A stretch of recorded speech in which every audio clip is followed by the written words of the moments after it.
उपयोगी बातों की हो जाए। एक बड़ा सुंदर मंत्र है माताओं बहनों सज्जनों, ध्यान से सुनेंगे तो बड़ा सुंदर जीवन में प्रेरणा देकर के मंत्र जाएगा। कहते हैं विद्या सा या विमुक्त है। बोलिए सब मिल करके, विद्या सा या विमुक्त है। बताओ, आप भी बोलो, आपके लिए मना नहीं किया मैंने, दोनों के लिए कहूंगी मैं, ठीक है। वैसे आप दूरी काफी बनाए हुए बैठी हैं, कोई बात नहीं, जहां जैसी बैठी है ना वैसे बैठे रहना। विद्या सा या विमुक्त है। हाँ, इसका अर्थ है विद्या जो कि दुखों से तार देती है। क्या है जी? विद्या जो कि दुखों से क्या कर देती है? छुटकारा दिला देती है, जो दुखों से बोलो पार निकाल देती है। ये विद्या की क्या है? परिभाषा है। विद्या जो है हमें सुख देने वाली है। तो कहा कि जो व्यक्ति विद्या पढ़ता है, जो अध्ययन करता है, क्या ये विद्या, जो विद्या अध्ययन कर रहा है उसी व्यक्ति को सुख दिलाने वाली है, दुखों से छुटकारा देने वाली है, या और भी किसी को दुखों से छुड़ाती है? तो कहा हाँ, निश्चित रूप से ये जो विद्या है केवल एक व्यक्ति कोई दुखों से नहीं तारती। जो पढ़ता है विद्या को, जो ग्रहण करता है, जो ज्ञान अर्जित करता है, ये विद्या केवल उसी ही व्यक्ति को दुखों से छुड़ाने वाली नहीं है, अपितु उसके माता पिता को, उसके परिवार को, उसके समाज को, उसके राष्ट्र को क्या है? दुखों से बोलो बताओ छुड़ाने वाली है। केवल अकेले व्यक्ति को विद्या दुखों से छुड़ाने वाली नहीं है, अपितु उसके परिवार को, उसके समाज को, उसके राष्ट्र को क्या है? दुखों से छुड़ाने वाली है। तो जब ये डेफिनेशन, ये परिभाषा जब हमने पढ़ी,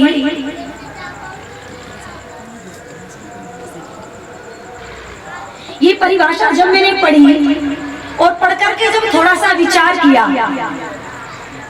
और जब विचार करके भ्रमण किया, और भ्रमण करके जब देखा समाज के अंदर जो कुरीतियां हैं, समाज के अंदर जो आज अव्यवस्था है, समाज के अंदर जिन माँ बाप की सेवा होनी थी, समाज के अंदर जिन को विद्या पढ़ के समाज में अग्रणी भूमिका निभानी थी, वो लोग कहीं गुमनामी के अंधेरों में या अपनी एक बहुत ऊंची उड़ान भरने के लिए, अपने जीवन को बहुत ऊंचा, अपने जीवन में कुछ हासिल करने के लिए इन सामाजिक कार्यों से पीछे हट गए और कहीं दूर जाकर के वो इस सामाजिक व्यवस्था से निकल गए। तो मैंने जब भ्रमण करके देखा तो मुझे बस यही मिला कि वृद्धाश्रमों के अंदर एक भी, जब हमने ये अनुमान लगाया जाकर के देखा कि एक भी वृद्धाश्रम के अंदर पढ़ी लिखी संतान की माँ बाप नहीं है। वेल एजुकेटेड इंजीनियर की संतान उसके अंदर। मैंने एक बुढ़िया माँ से पूछा कि माताजी आप वृद्धाश्रम के अंदर रहती हैं, थोड़ा सा जो है प्रारंभ है, थोड़ा सा आपको कठिन जरूर लग सकता है, लेकिन इस शिक्षा के अंदर बहुत बड़ी एक प्रेरणा छुपी हुई है माता बहन। जब मैंने देखा वृद्धाश्रमों के अंदर और उस बुजुर्ग माता पिता से पूछ करके जब पता लगाया कि आपके बेटे क्या करते हैं, आप यहाँ किन परिस्थितियों में आई, तो वो बूढ़े माता पिता कहते हैं कि हमारा बेटा तो बहुत बड़ा इंजीनियर है। क्या है? बहुत बड़ा इंजीनियर है।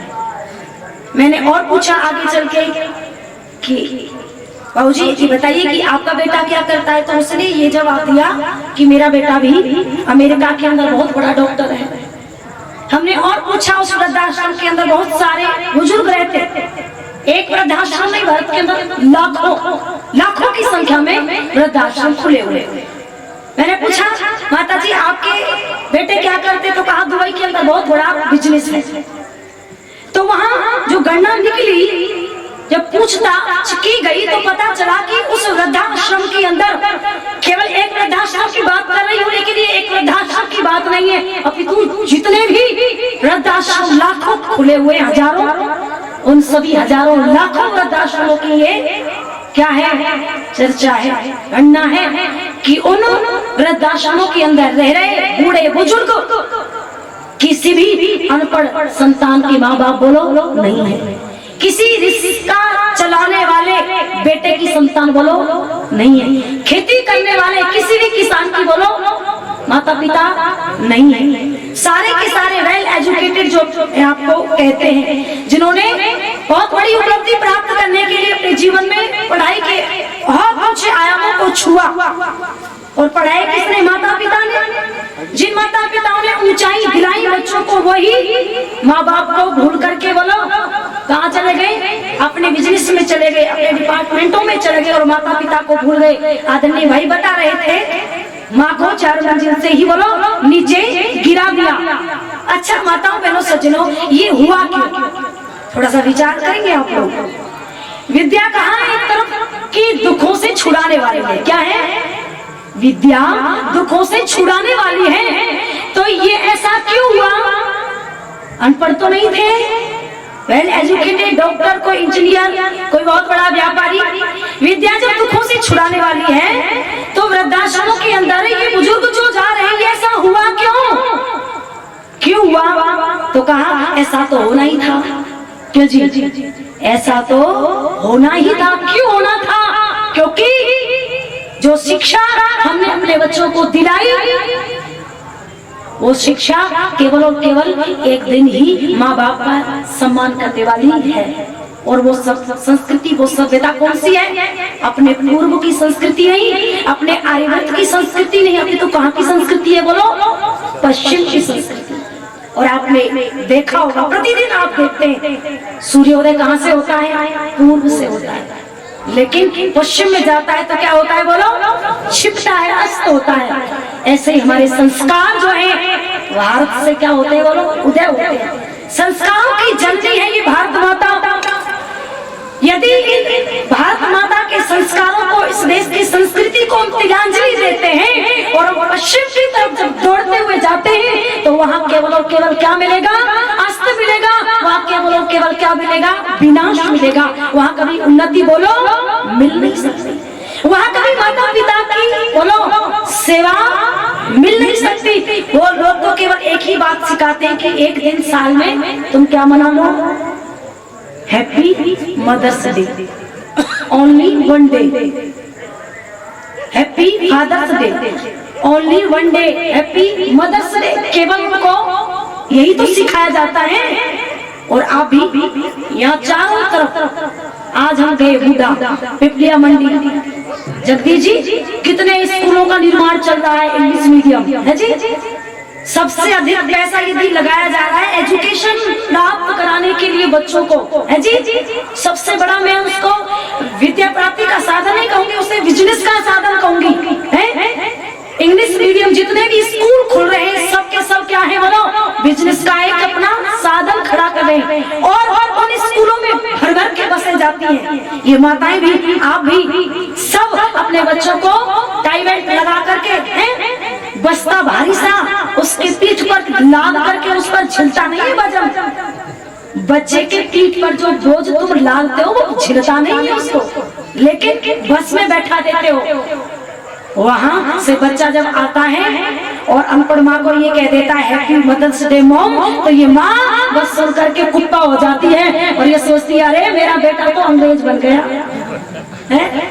और पिता भी ये सोच लेता है मेरा बेटा अंग्रेज बन गया, अब कौन इसके बराबर अंग्रेजी जानता है। लेकिन वहाँ बहुत बड़ी भूल है, केवल वहाँ पश्चिम की संस्कृति सिखाई जा रही है। वो इंग्लिश मीडियम में पढ़ के नोट छापने की मशीन तो बन जाएगा, लेकिन कभी भी तुम्हारे संस्कारों को बोलो अपनाएगा नहीं, तुम्हारी वृद्धा अवस्था में कभी सेवा करने वाला बोलो बनेगा नहीं।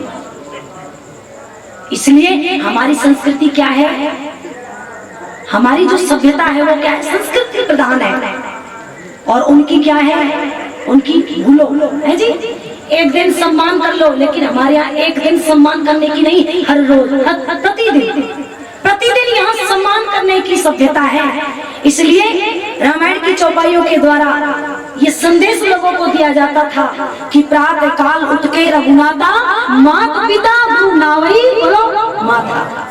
मेरे देश की संस्कृति प्रतिदिन माता पिता को प्रातः काल खड़े होकर के हाथ जोड़ करके उनके चरणों में नतमस्तक होने की है कि नहीं? इसीलिए इस देश को संस्कृति प्रधान देश कहा जाता है। लेकिन वहाँ की संस्कृति बोलो है ही नहीं। वहाँ तो good morning, good evening, good afternoon ये शब्द बोल देते हैं। ना वहाँ बच्चों का अटैचमेंट माँ बाप से बन पाता और ना माँ बाप का संतान से बन पाता। इसलिए वो केवल पैदा करके छोड़ देते, थोड़ा बहुत पढ़ाते, फिर अपनी शिक्षा भी वो पश्चिम के जो छात्र हैं जो वो अपने आप बोलो करते ही कि नहीं करते, अपनी एजुकेशन वो अपने आप ही प्राप्त करते। उनके यहाँ संस्कारों का कोई महत्व नहीं। इसलिए माताओं बहनों सज्जनों, हम अपनी संस्कृति को समझे जाने और अपनी संस्कृति को समझ करके जान करके अपने बच्चों के साथ में एक अटैचमेंट बनाएं। और वो अटैचमेंट कैसा? अपने बच्चों को ये प्रेरणा दिया करें कि हमारी संस्कृति क्या है। काटने के लिए हमारी संस्कृति तो बूंदी के लड्डू बना करके बांटने की है जी। केक काटते ना वो पश्चिम के लोगों की संस्कृति है। छोटे छोटे बच्चों को केक कटवाया जाता है जी, बत्तियां बुझवाई जाती हैं, कैंडल्स जलाए जाते हैं। हमारी संस्कृति काटने की नहीं, दुश्मन को काटने की तो है, लेकिन अपनों को काटने की नहीं। उनके अंदर अपनों को काटने की संस्कृति है, हमारे अंदर अपनों को नहीं, अभी तो जोड़ने की संस्कृति है। जिस दिन ये संस्कृति का पाठ अपने बच्चों को आप पढ़ा दोगे, मैं विरोध नहीं करती कि तुम कॉन्वेंट स्कूलों में बच्चों को मत पढ़ाओ, इंग्लिश मीडियम स्कूलों में खूब पढ़ाओ बच्चों को, लेकिन उनको मूल से जोड़े रखो। किससे जोड़े रखो? मूल से जोड़े रखो। यदि वो मूल से जुड़े रहे तो फिर बोलो कभी भी मामूली हो नहीं सकते, और यदि मूल से नहीं जुड़ेंगे तो फिर मामूली ही रहेंगे। इसलिए माताओं बहनों सज्जनों, यहाँ ये नमस्ते करने की, बच्चों को प्रातः काल नतमस्तक होने की संस्कृति सभ्यता यहाँ प्रारंभ से आर्यवर्त देश आचरण की शिक्षा, व्यवहार की शिक्षा, माता पिता का सम्मान कैसे किया जाता है, किस प्रकार से माता पिता का श्राद्ध तर्पण किया जाता है, ये सारी की सारी व्यवस्था कहाँ पढ़ाई जाती है? बोलो कहाँ पढ़ाई जाती है? गुरुकुलों में पढ़ाई जाती है। इसलिए जब हम व्याकरण पढ़ते हैं, जब गुरुकुलों में शिक्षा के लिए बालक और बालिकाएं जाती हैं, तो वहाँ संतान निर्माण की कुछ प्रक्रियाएं होती हैं, उनसे गुजरना पड़ता है।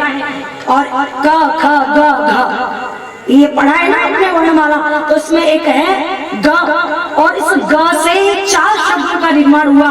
पहले ग से गर्भ, दूसरे ग से, पहले ग से क्या बना? गर्भ, दूसरे ग से क्या बना? गोद, तीसरे ग से गुरुकुल क्या बना? और उससे पहले ग से एक शब्द और बनता है गृह। क्या बनता है माताओं? गृह।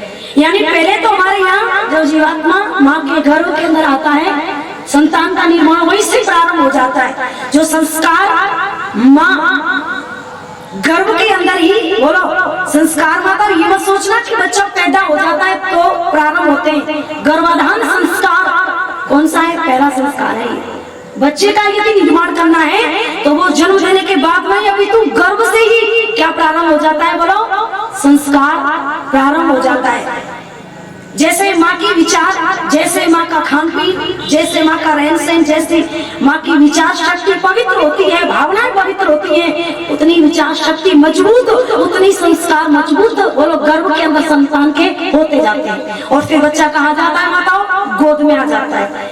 और गोद में आता है तो माताएं पवित्र लोरियों के द्वारा, माताएं गायत्री मंत्र के द्वारा अपने बच्चों को क्या करती है? संस्कारित करती है। क्या करती है माताओं? संस्कारित करती है, गायत्री मंत्र सिखा करके। लेकिन आज गायत्री मंत्र नहीं सिखाती, आज तो बच्चे को गोद में लेकर के उड़ है, इधर से उड़ हेलीकॉप्टर बनाती है बच्चे को, गायत्री मंत्र नहीं सिखाती। और यदि दादा आर्य समाजी है और बहू विचारों से जुड़ नहीं पाई, बच्चे विचारों से जुड़ नहीं पाए, तो दादा कोशिश करता है कि मैं अपने पोते को ही, बोलो क्या, संस्कार दे दूं आर्य समाज के, गायत्री मंत्र अपने पोते को सिखा दूं।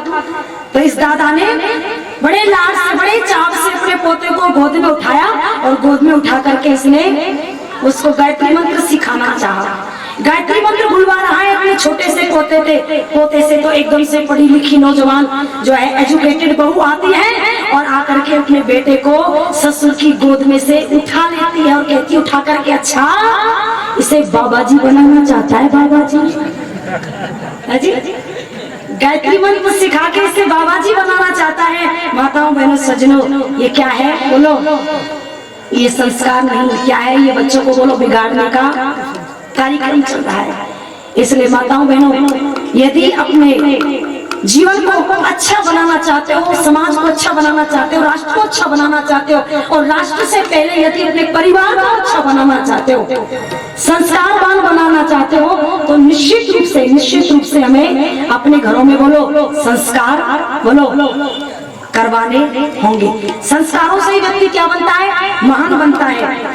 संस्कारों से ही व्यक्ति के उच्च विचार बनते हैं, और जब उच्च विचार बन जाते हैं तो उच्च विचारों से व्यक्ति बोलो ऊपर उठता है, और यदि संस्कार नहीं हुए तो नीचे विचार होंगे, और निम्न विचार होंगे तो व्यक्ति नीचे गिरेगा। इसलिए माताओं बहनों सज्जनों, संस्कारों को हमें अपनाना है। संस्कारों के ऊपर मैं एक गीत गाया करती हूँ, बड़ा सुंदर सा गीत है। आप सभी लोग मेरे साथ हो सके तो बोलने का भी प्रयास कर सकते हैं। और ये नया गीत है, शायद आपने इधर सुना ना हो कभी।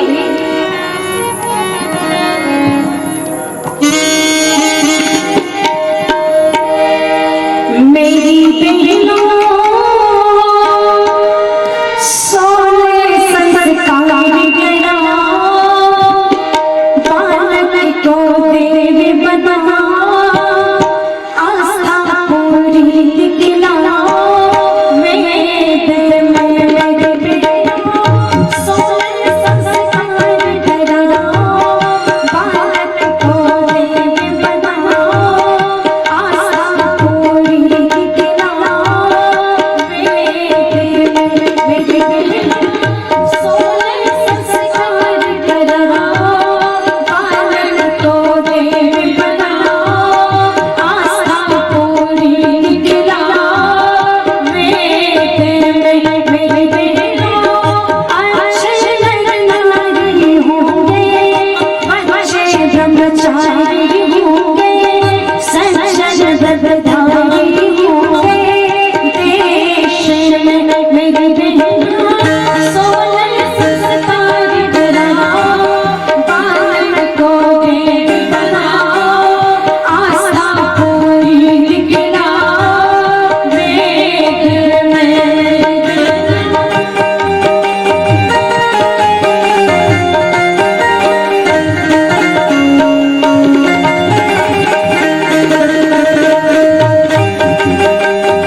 यदि संतान का निर्माण चाहते हो, यदि संतान का निर्माण चाहते हो, निर्माण करने के बाद अपनी सेवा चाहते हो, तो निश्चित रूप से एक माँ होने का कर्तव्य बोलो निभाना पड़ेगा, एक पिता होने का पूर्ण कर्तव्य निभाना पड़ेगा, एक आचार्य होने का पूर्ण कर्तव्य निभाना पड़ेगा।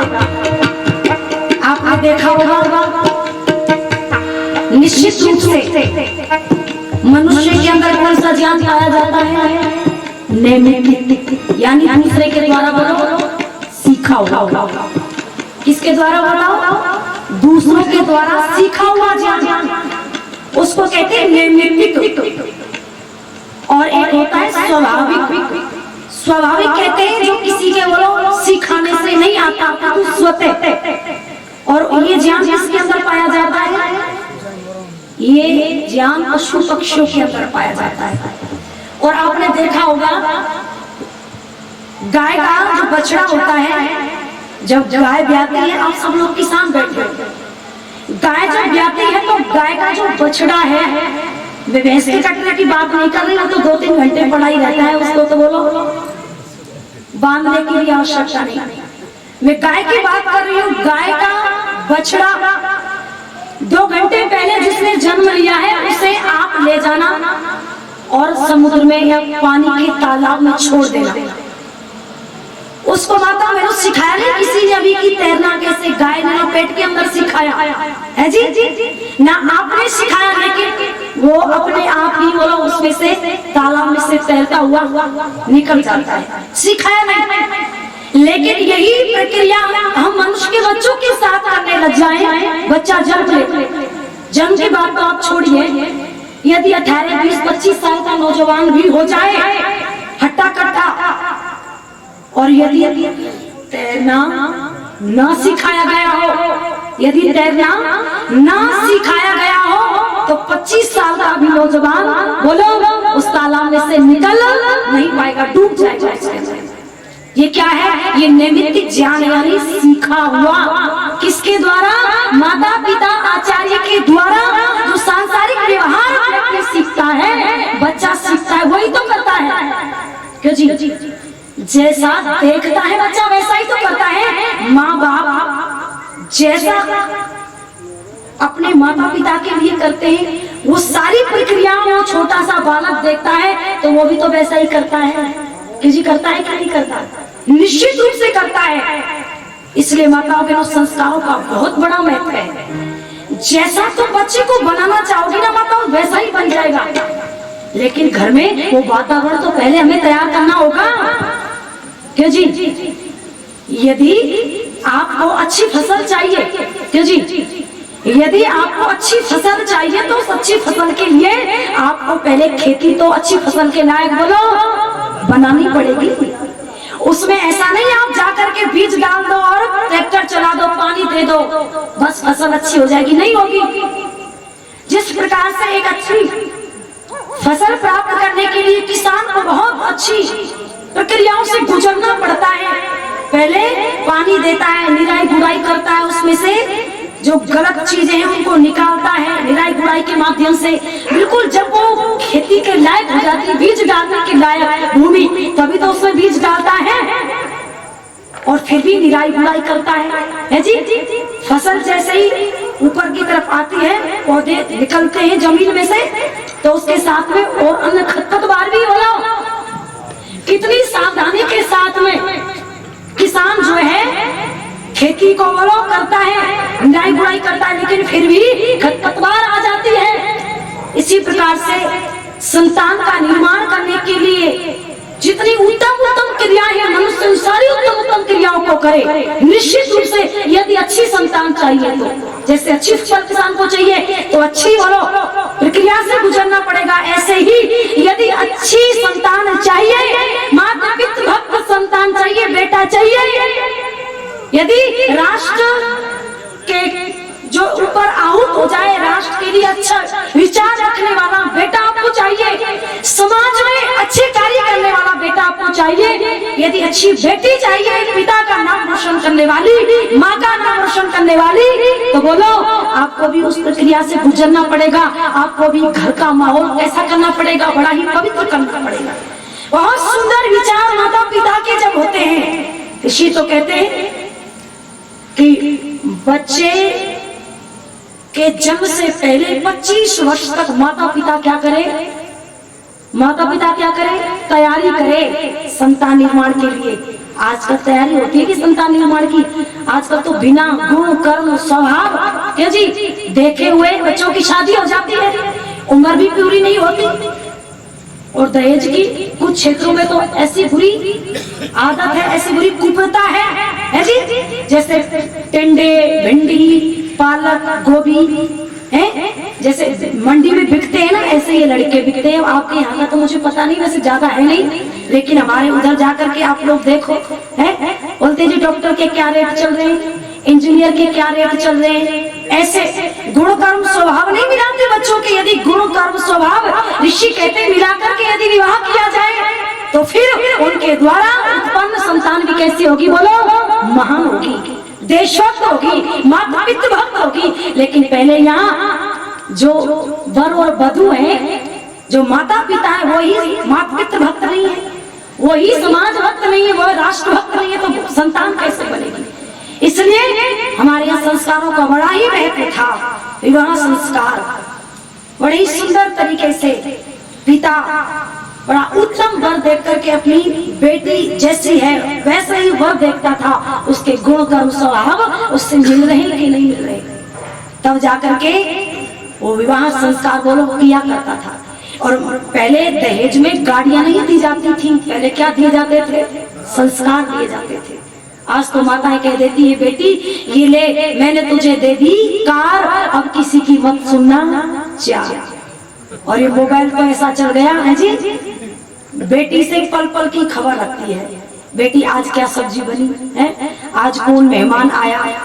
इसलिए ऋषि दयानंद कहते सत्यार्थ प्रकाश पढ़ के देखना, बेटी को दूर हिता यानी दूर देश में, कहाँ दूर देश में विवाह करना चाहिए। दूर देश में विवाह क्यों करना चाहिए, क्योंकि वहां से आना जाना कम रहेगा, तो प्रीति कैसी बनी रहेगी, अच्छी बनी रहेगी। ससुराल और वधु पक्ष जो है उन दोनों में प्रीति बनी रहेगी। यदि नजदीक होंगे तो प्रीति बोलो नहीं बनेगी, और उनके द्वारा पैदा हुई संतान भी कैसी होगी, महान होगी। इसलिए हमारे यहाँ संस्कारों का बड़ा महत्व। और माता पिता तो अपनी बेटी को कितने उत्तम संस्कार देते थे।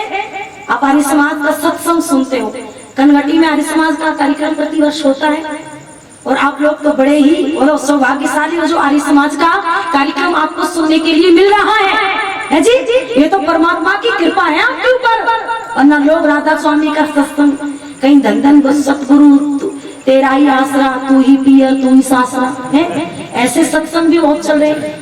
कहीं राधा स्वामी का सत्संग, कहीं रामपाल का सत्संग, जाली सारे के सारे जेल में है। और कुछ तो जाकर के अभी मंदिरों की परिक्रमा कर रहे हैं, मंदिरों की छोड़ो जेलों की परिक्रमा कर रहे हैं कुछ लोग, जिसमें गुरु जी बंद है उस जेल की परिक्रमा कर रहे हो, कह रहे इसमें हमारा भगवान बंद है। कौन बंद है, भगवान बंद है, इसी की भी परिक्रमा कर लो। यदि इसकी भी परिक्रमा कर ली तो कहाँ पहुँच जाओगे, सतलोक पहुँच जाओगे। अब तुम सतलोक पहुँचो चाहे ना पहुँचो इस जेल की यात्रा करके, लेकिन गुरु जी तो तुम्हारा पहुँच ही गया सतलोक, उसको तो कोई निकालने वाला है ही नहीं। इसलिए माताओं बहनों आप बड़े सौभाग्यशाली हो जो आर्य समाज की विचारधारा आपको सुनने के लिए मिल रही है। ऐसे पवित्र विचार आर्य समाज ऋषियों ने सार तत्व निकाल के हमें दिया, उस सार तत्व को आप सुन रहे, इसलिए आप भाग्यशाली हैं, आप पर परमात्मा की कृपा हुई है। इसलिए मेरी माताएं बहनें बैठी हुई हैं, अपनी बेटियों को भी संस्कार दिया करो। बेटा तो एक कुल का दीपक होता है, क्यों जी, बेटा एक कुल का दीपक होता है, लेकिन बेटियां एक कुल का दीपक नहीं अपितु दो कुल का है जी, देरी का दीपक कहते हैं। जैसे देरी पे दीपक रख दिया जाता है जला के, तो वो घर के अंदर भी उजाला करता है और घर के बाहर भी उजाला करता है। इसलिए आर्य समाज कहता है कि इन बेटियों को भी पढ़ाने का, बोलो हर क्षेत्र में आगे जाने का अधिकार है। इन बेटियों को संस्कार भी बेटों को नहीं मिलने चाहिए, ज्यादा मिलने चाहिए अभी तो, क्योंकि बेटा एक ही परिवार में, लेकिन बेटी आगे जाकर भी अगले परिवार को भी क्या करती है, संस्कारों से संस्कृत करती है। इसलिए माताओं संस्कार दिया करो अपनी बेटियों को। आर्य समाज के सत्संग में उन धर्म पाखंडियों के चक्कर में गुरु मंत्र ताबीज गंडे लेने मत जाया करो। यहाँ आकर के आर्य समाज के सत्संग में बेटियों को लाया करो और उनको यहाँ सत्संग सुनवाया करो कि देखो आर्य समाज के संस्कार क्या होते हैं। एक आर्य समाज के संस्कार लेकर के बेटी जब अपने घर से विदा होती है, माता पिता को छोड़ के जाती है, तो किस प्रकार से अपने परिवार को स्वर्ग में बना देती है, संस्कार में बना देती है, पूरे परिवार को स्वर्ग में बना देती है। ये आप कल्पना बोलो नहीं कर सकते। आपने देखा होगा धन जायदाद संपत्ति बहुत है लोगों के पास में, लेकिन परिवार में सुख शांति बोलो नहीं है। कलह है आपस में, है कि नहीं? बहुत बड़ी संपत्ति है, बहुत जमीन जायदाद है, कोई कमी नहीं, लेकिन पति और पत्नी में बोलो विश्वास नाम की कोई चीज नहीं है। सास और ससुर में बोलो प्रेम नहीं है, बहू सास में प्रेम नहीं है। छोटी छोटी बातों को लेकर के तकरार आज बोलो होती है कि नहीं होती? सास बहू की नहीं सुनती, बहू सास की नहीं सुनती।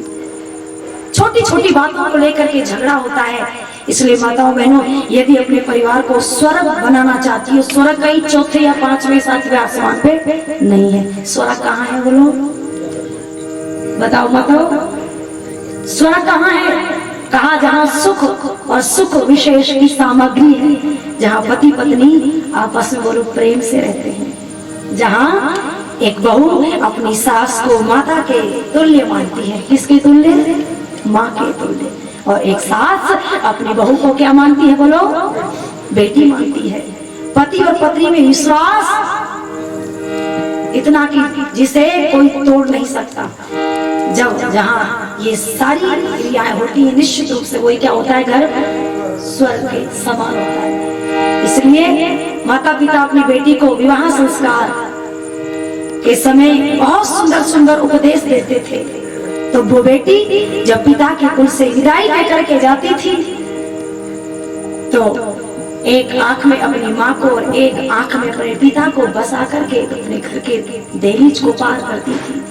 और माता पिता को पूर्ण विश्वास होता था कि मेरी बेटी आज इस परिवार को छोड़ करके जा रही है, इस परिवार की मर्यादा का ख्याल तो इसने रखा ही है।